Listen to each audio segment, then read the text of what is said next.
Is that looking okay? Perfect. This is AHMED for IFL TV in association with MTK Global. I'm joined by Gareth Davies over Zoom. Of course, we had our first card since this whole crazy situation started. Gareth, Top Rank obviously went with a Shakur Stevenson headline.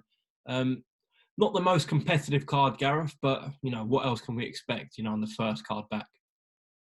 Yeah, I mean, there were, can we say, several out of five, maybe 5 out of 5 fairly one-sided fights. But, you know, we got a double Olympic champion in action in Robesi Ramirez against Yuri Andujar. You know, we saw 2 young rising heavyweights who they've got in Jared Anderson and Guido Vianello. Obviously, Michaela Meyer and Helen Joseph was struck off. I was reporting on that last week. I was one of the first to know about that on Sunday afternoon because I happened to speak to Bob in the morning at his time. And that was a shame for her that she tested positive for antibodies asymptomatically. It must have been gutting having been in training camp and travelled across America, because she travelled to her coach in DC from where she lives and then did the whole camp and then went to Vegas. And I see afterwards that she said that she hopes there would be retesting, but I suppose if you test positive, that's it. You don't get in the boxing bubble in Las Vegas at the moment. And then, of course, Shakur Stevenson, with a couple of crunching body shots to finish his fight against Felix Caraballo of Puerto Rico. Can you say Puerto Rico? Puerto Rico. Brilliant. 10 out of 10. Clearly a Latin American Spanish speaker, you. But you know, you know, and it was a one-sided bout. But it's nice to see it back. It went off without a major hitch. Bob Arum said he'd never sat as far away from a fight in all his 55 years of doing it, all the way through Muhammad Ali, Marvin Hagler, Manny Pacquiao, Oscar De La Hoya, Floyd Mayweather, Tyson Fury now. So, but it was very different, and I think it's good to see it back. We might get bored of these 5-fight cards after 5 or 6 events, but at least they're doing it, and at least things are moving, you know, kind of slowly into practice. I mean, I just to say, I've just spoken to Robert Smith this morning at the boxing board, and it's good to hear that he's having meetings on Friday, which you won't know about, I assume, with Frank Warren's team and Eddie Hearn's team. And he's going to go over the protocols for the fights in July and August with them and outline how he sees it in the venues that they're suggesting. It's all good. It's all moving forward, because it is tedious not having any events when you're involved in the industry, as you know. Definitely. Throughout the build-up to this Shakur Stevenson fight, we saw a lot of comparisons from Top Rank with Floyd Mayweather and Shakur. Do you think it's a bit far-fetched, a bit early, or are they accurate in your opinion, Gareth? Well, it is early because, and far-fetched. They're not too bad words to describe it, because, what is he, 14-0? You know, when Floyd Mayweather was beating Genaro Hernandez to win his first world title at whatever it was, Fight 20 or Fight 19, no one would have known what he was going to achieve over the next 14, 15 years. So I think Shakur is a brilliant boxer. I mean, he's still incredibly young, but he's a southpaw though as well. So as opposed to an orthodox stance fighter, which Floyd was. So he's very, very exciting. There's no doubt about it. And he put on a bit of a show. I think he carried the guy for a couple of rounds in many ways. We can't tell at the moment, but he'll never forget the night, because he will never, as he said, it was quite a strange experience, the whole thing, fighting behind closed doors. And as you know, for many of these guys that we cover and we write about, almost all of them, part of it is getting up to prove yourself in front of people watching, and you can feel them there, family, people, your rivals sitting ringside. So it must have been a strange experience. But yeah, I mean, you know, comparisons are always odious, as Oscar Wilde said, but, you know, he's definitely got something. And you know that Bob Arum is a very smart, shrewd customer when it comes to signing fighters young. So, I mean, you only have to look at his resume. So, yeah, I mean, he is very exciting. And he's got that. I remember interviewing him for Talk Sport at the weigh-ins for Tyson Fury, Deontay Wilder. And he's got that thing about him. He's got an edge about him. If you've been around him physically. Yeah, you're bang on with that assessment. Yeah. He's got an edge. You have to get in. Yeah. What was that? He's got an aura about him, Shakur. Yeah, but he's also got, there's energy coming off him. He's really listening to you. Like he's got that brilliant insecurity, if I can call it that, about who he's going to be, what he is, what he represents. He's edgy. He's edgy, isn't he? You know? Gareth, of course, this was at Super Feather. I spoke to him last week in the lead up to this fight, and he said he's happy to move back down to featherweight if that Josh Warrington fight presents itself. Now, we've seen Eddie Earn a few weeks ago say they did offer the fight to Shakur and Andre Ward, and then they had their responses about it. Is that a fight you'd like to see? And do you think it's the right time now, Shakur and Josh? It's an amazing fight because as we're talking him up, how brilliant he could be, that he's brilliant offensively and defensively. He's got some amazing keys to unlock other people's doors, you know. We know what Josh Warrington is. You underestimate Josh Warrington at your peril. He's a machine physically in terms of his fitness and his work rate in fights, his stamina, his desire. He really wants these big fights. I thought, you know, you can't say anything other than he was brilliant against Lee Selby, Carl Frampton and Kid Galahad. You know, probably the closest of those being the Galahad fight at the end, you know. But he needs that kind of big American name now, I think. It's a brilliant fight. I hope it's one of the first fights we get back, first big fights we get back. You know, once crowds are allowed again. I spoke to Shakur on Talk Sport a few weeks ago on my show, and he's very keen to come to the UK. He's desperate to build a fan base here. I think he'd be very popular, UMAR. Do you agree? Yeah, I think so. I mean, I think as UK fans, we appreciate definitely the American fighters as well, where sometimes perhaps the American fans don't do that with the UK fighters. So I think, you know, if Shakur comes here, he'll get a great reception. Maybe not in Leeds though, Gareth. But, you know, his intention will be, and we've heard it before, to come in the enemy and leave the friend of everyone. It's a very tough fight for Josh Warrington, that, in my view. But as I say, you can't underestimate Josh because I think he's probably at the peak of his powers physically. And that's why, you know, it's a great test for Shakur. It's a great test of his ring generalship and his marshalling of a fight. Because as we've seen with Warrington, he is a championship fighter. He's got those 12 rounds in him every time he goes out there, you know. So, yeah, I mean, I really do hope it happens. I think it would make for a great fight if it is in Leeds, you know. Well, I think there's a strong possibility it happens. I asked him this last week. He said, yeah, if it happens in Las Vegas, fine. But he said he actually wants to come to the UK and beat Warrington there, which says something about him. It does. And he said exactly the same to me. And, you know, he's got no fear.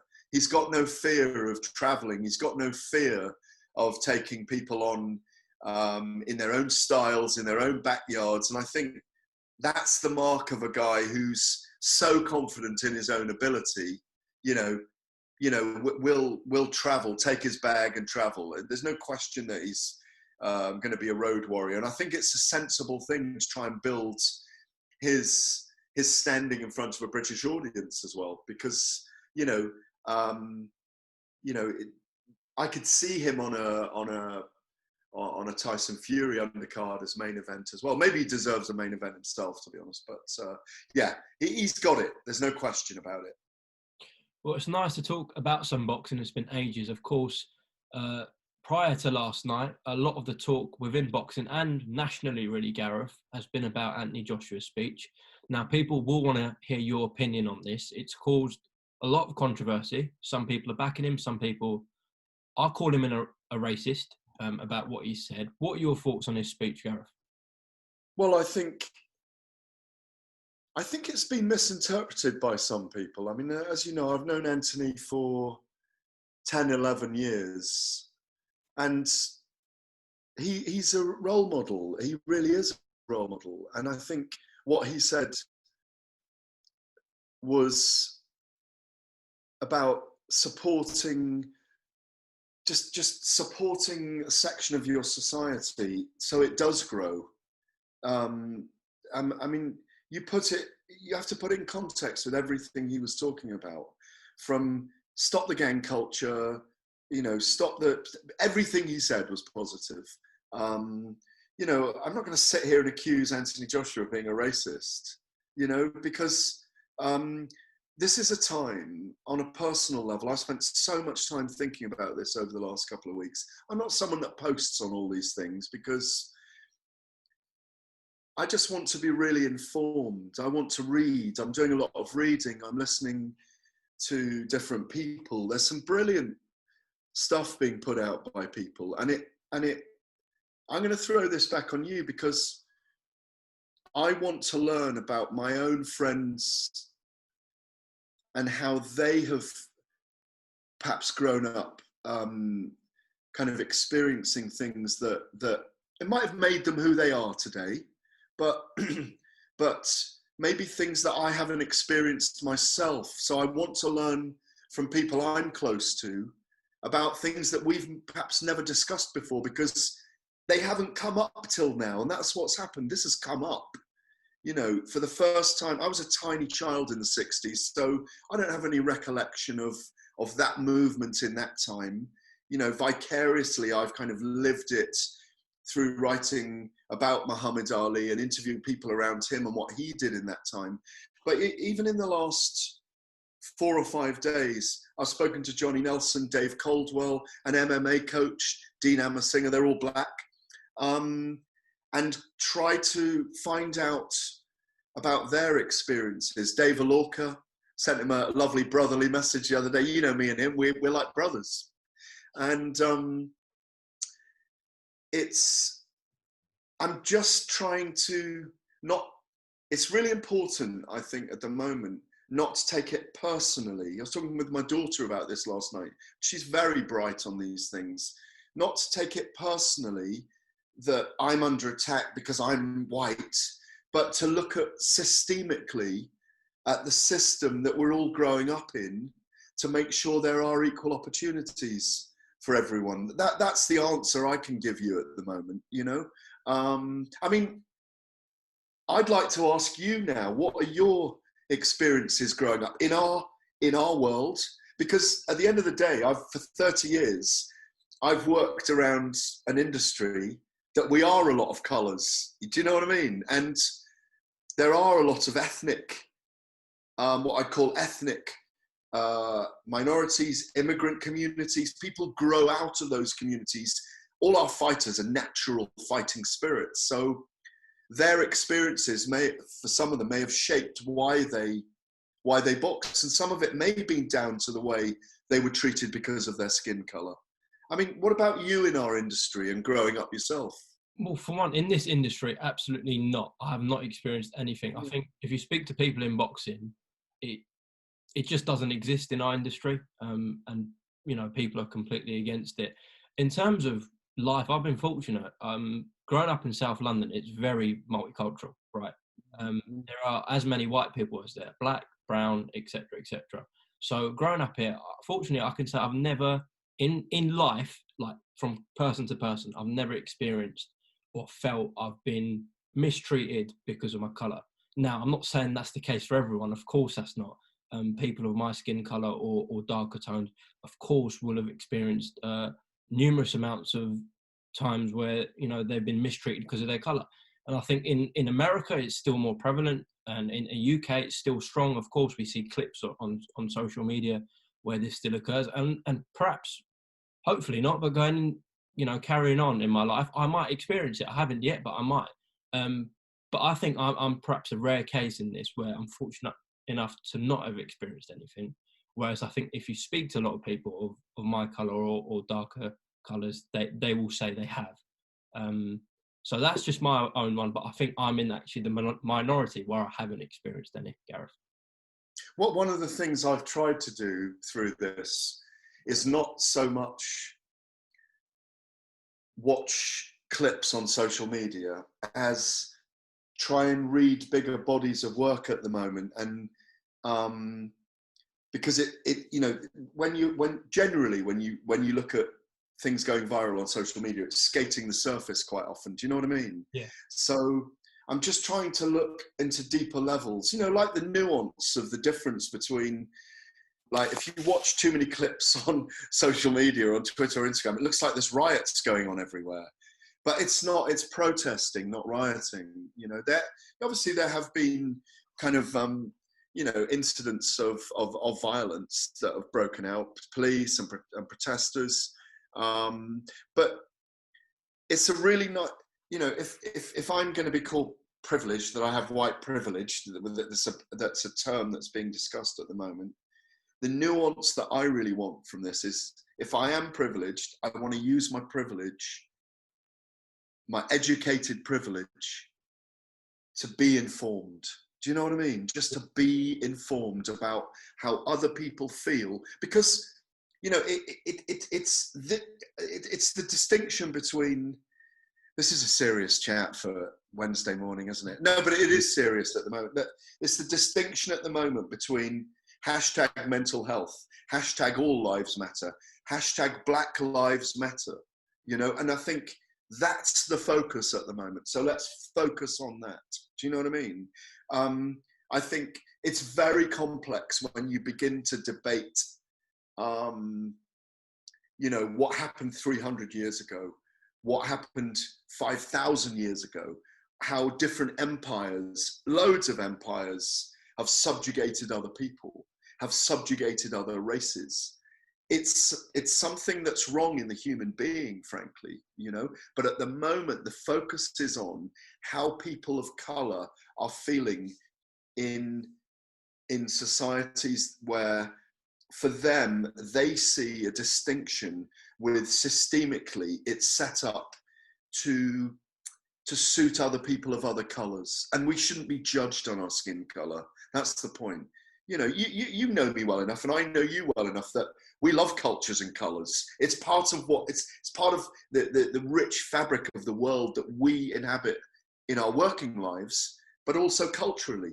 You know, I've worked in 42 countries. I made a list the other day because I was thinking about doing a gonzo book on the stories I've got that I've never written about in the 64 cities I've worked in the 42 countries. I've grown up living around the world.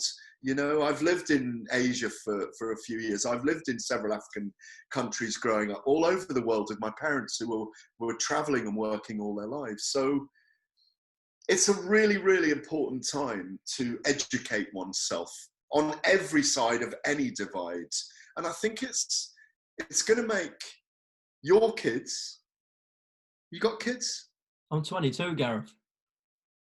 All right. Well, I had kids at 24. I mean, but it's going to make our kids hopefully be in a better world. Your kids, I mean, be in a better world, because they'll grow up with other kids around them with a greater awareness of what's going on. These 7, 8, 9-year-olds right now who are witnessing this are just going to be changed from it. You know, you'll never change everybody, but it's fascinating anyway. It's deep. It's very deep. Just the last one on this. I think the issue people have is where Anthony said abstain from their businesses. Now, some people take that as do not buy from racist businesses, but some people are taking that as saying, what is he saying? Do not buy from white and brown businesses, only buy from black businesses. How did you interpret that, Gareth? Well, I wondered whether he was being very pointed about it at the time, but I took the comment in the context of everything he'd been saying, which was a message to behave. You know, I think Anthony's sponsored by Hugo Boss. Yep. And, you know, way back when, that I mean, I've said this before. I really need to check the details. Didn't Hugo Boss design Nazi uniforms 70, 80 years ago? I'm not sure about that. So my experience of Anthony Joshua, and it's my experience of him, I don't think he was, I think he was saying support your own community so that they come up. That's what I believe he was saying. And also, wasn't he reading a script from something that had been written that he hadn't written? That's correct. It was someone else's script, yeah. So no, I think you have to give him the benefit of the doubt on this, that he's not deliberately trying to antagonize a race issue. I don't think he was. Most of his team are white as well, Gareth. I'm going to point that out. You know his team. No, I think they're well, I think Rob McCracken, Freddie Cunningham, Eddie Earn. Yeah, they are, of course. Yeah, well, he's got white. I mean, he's got everyone in it, but exactly. Yeah. He's not going to denigrate Eddie Hearn. They've got a great business partnership. He's not going to denigrate Robert McCracken. He really respects him. But it's also important, I think. Like I was just saying to you, individually, I've reached out to friends in the industry in the last week or so because I'm in lockdown on my own. I've got no one to talk to about it with, and I really wanted to have chats about it with people that I've known a long time, and it's never come up with us. Johnny Nelson calls me his white chocolate, yeah, and I call him my black chocolate, and we got a bromance. We've always had but I can't call him that on the radio. But he called me it on the radio the other day. And I don't mind that, but it's just, this is part of the systemic issue that I did call him it once on radio years ago. I got told off for it. But that's what we call each other. And it's done in a loving way, It's normally done with a hug. I can't say any more than that, really, Gareth, just a last topic I want to discuss with you. Bob Arum made some comments this week that potentially the winner of Fury Wilder, this trilogy, could be elevated to a WBC franchise champion so that the Anthony Joshua undisputed fight can take place and Dillian Whyte becomes world champion. But how you want to take that, I don't know. What are your thoughts on this, Gareth? I know I've been wrestling with this one as well. Again, this is semantics, isn't it? Let's install a guy as the champion, and maybe his dream is fulfilled and he can be called the champion. It's one way around the problem of this very, very long wait that Dillian Whyte has had to fight for the title. And when you look at the pandemic lockdown and the lack of crowds and the number of people who won't be able to go to these big events, because I don't think we can do Anthony Joshua behind closed doors against Kubrat Pulev. I don't think we can do Tyson Fury against Deontay Wilder behind closed doors. I don't think it'll happen in Australia, by the way. No? Why'd you say that, Gareth? Why do we want it happening in Australia? Well, they can get a crowd in, that's why. What, a crowd of Aussies? And us flying 20... I think what that is a fail, just to go on that subject for a moment, I think that's a fail-safe if we don't return to a level of normality. I think we will by the end of the year, or early next year. I think we may well end up with I think it might be a year before they fight again. It might be another February date in Las Vegas. But what would you prefer, February in Las Vegas or December in Australia? February in Las Vegas. Deontay Wilder would say the same. Tyson Fury would say the same. They can go into camp in September, October, train for 10 weeks. Tyson Fury can get over to America with a month to go. I don't buy it. The week before, he was talking about maybe it happening in Macau. Yeah. Week before that, they were talking about it maybe happening in Saudi Arabia or in the Arabian Peninsula. I don't see it. I think it's a wasted event having Australia to listen. No one would have expected, I suppose, years and years ago, for George Foreman and Muhammad Ali to fight Kinshasa in the Rumble in the Jungle, but they did in '74, of course. But I think I'm kind of against it happening there. I'd rather sit it out. But given the amount of time to answer your original question, and I may have to eat my words if they do fight in Australia and I'm boarding that flight with you, and you can tap me on the head from behind, or during the entire 24 hours of the flight, saying, "Do you remember? Look at this." That I think if we are going to be locked down a long time, it is just semantics with Dillian Whyte being WBC heavyweight champion, with Tyson Fury or whoever wins that belt as emeritus champion. Well, it would be now, wouldn't it? They could do it now. And he's just going to be WBC champion rather than interim champion. So if it makes him feel better, fine.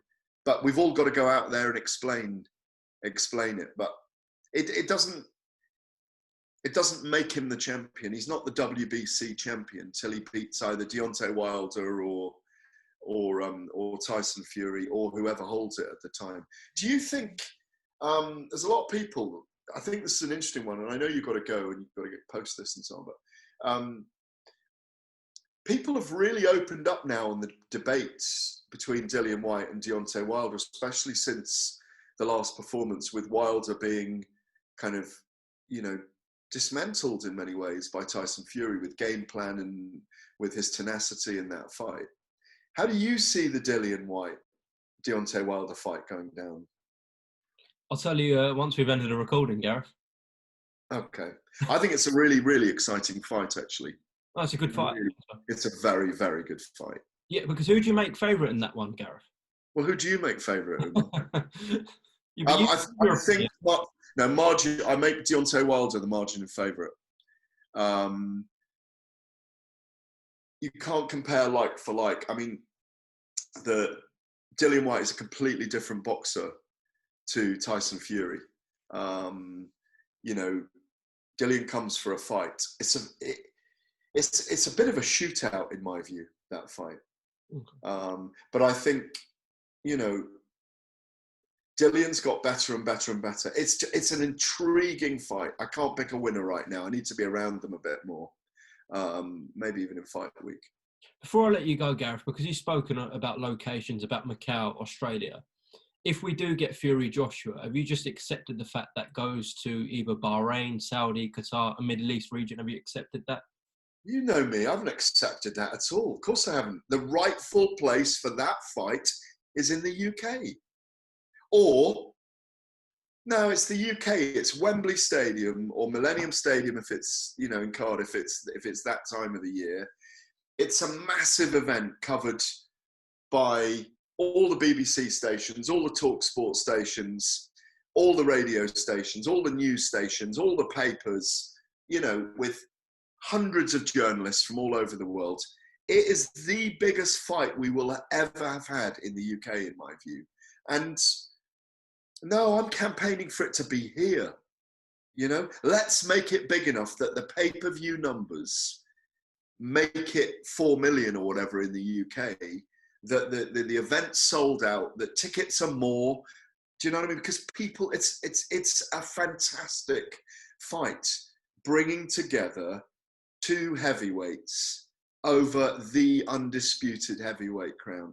For me, it's got to be in the UK. No, I've not accepted that it goes to Saudi Arabia. I've not accepted that. No, I'm afraid I haven't. All right, Gareth A. Davies, brilliant talking to you this morning, and hopefully we'll have another catch up soon. All right, take care. Love to.